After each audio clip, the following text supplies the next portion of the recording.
ती आधी झाली आहे सुरुवात। भारतीय जनता पक्षाचे लोक पैसे वाटतायत आणि शिंदेचे लोक पकडतायत। काय चालू आहे सरकारात तेच कळत नाही।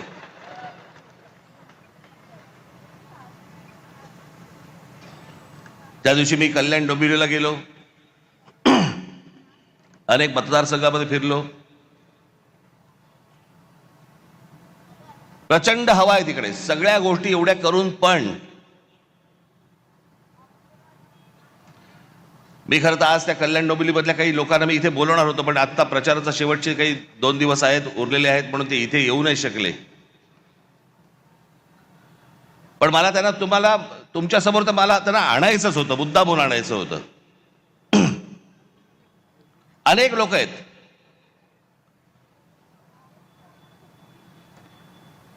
आज घराघरामध्ये 5-5 हजार रुपये वाटतात मतांसाठी। मला समजत नाही या लोकांचं। एका बाजूला म्हणतात आम्ही विकास केलाय आणि दुसऱ्या बाजूला पैसे वाटतात आणि म्हणतात मतदान करा। मग विकास काय केलात?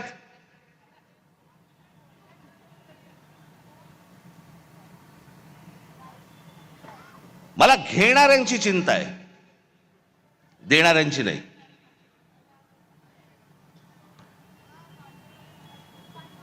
आपण 5-5 हजार रुपयामध्ये आपल्या मुलांना, आपल्या मुलीला आपण काय सांगतोय, आपण काय शिकवतोय?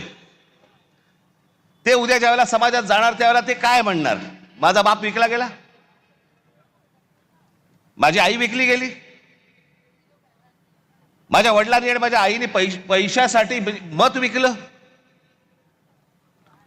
उद्या ती मुलं असतील, त्या मुलं मुलींचे त्यांचे कोणीतरी मित्रपरिवार असेल, ते काय म्हणतील की अरे ह्यांच्या आई वडिलांनी मत विकलं, हे विकले गेले। विकले जातात। त्या कल्याण डोंबिवलीमध्ये बाजार, गुलामांचा बाजार असायचा ना पूर्वी, गुलामांचा बाजार मांडलेला असायचा, तसा गुलामांचा बाजार मांडला होता। महाराष्ट्रामध्ये 66 ठिकाणी पैसे देऊन, पैसे वाटून फॉर्म माघारी घ्यायला लावले।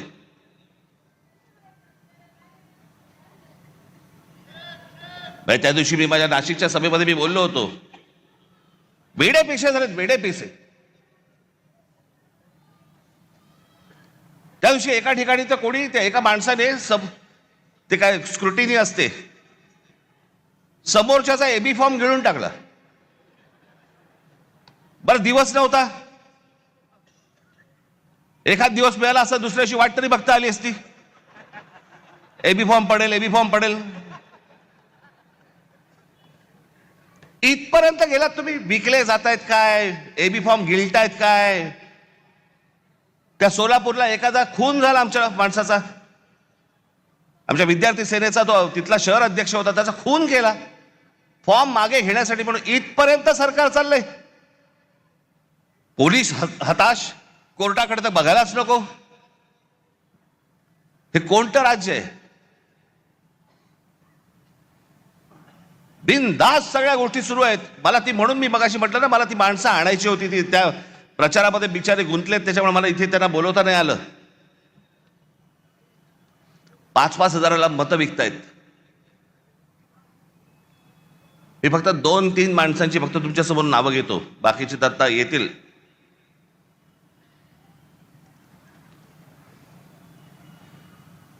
शैलेश धात्रक,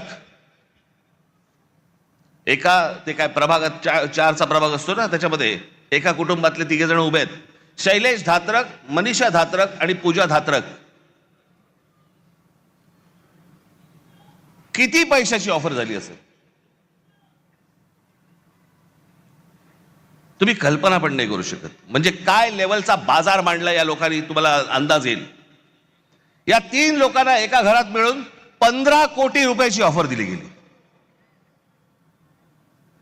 15 कोटी।